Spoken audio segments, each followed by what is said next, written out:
আজ আমি ফার্মের মুরগিটা রান্না করে দেখাচ্ছি কীভাবে রান্না করছি। আমি আগের থেকেই অল্প হলুদ গুঁড়ো, লঙ্কা গুঁড়ো, জিরে গুঁড়ো, ধনে গুঁড়ো, সর্ষের তেল, নুন দিয়ে ম্যারিনেট করে রেখেছি। এখানে লাগবে রসুন বাটা, আদা বাটা, আর আছে পেঁয়াজ কুচি। পুরনে দেবো পেঁয়াজ কুচি।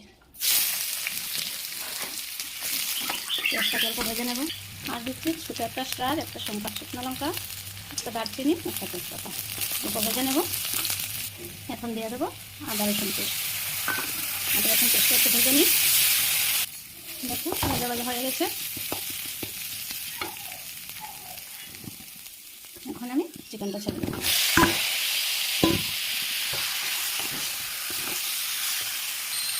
একটা আলু দিয়ে দিলাম চার টুকরা করে।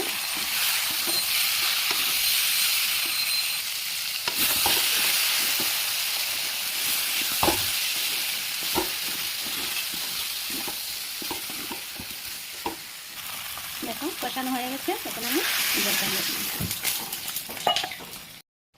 চিকেনটা সিদ্ধ হয়ে গেছে, আমার রান্না কমপ্লিট। এখন আমি গরম মশলা অল্প দিয়ে দিলাম আর গোলমরিচের গুঁড়ো। এখন আমি নামিয়ে নেবো। শেষ আমার রান্না। কেমন হলো?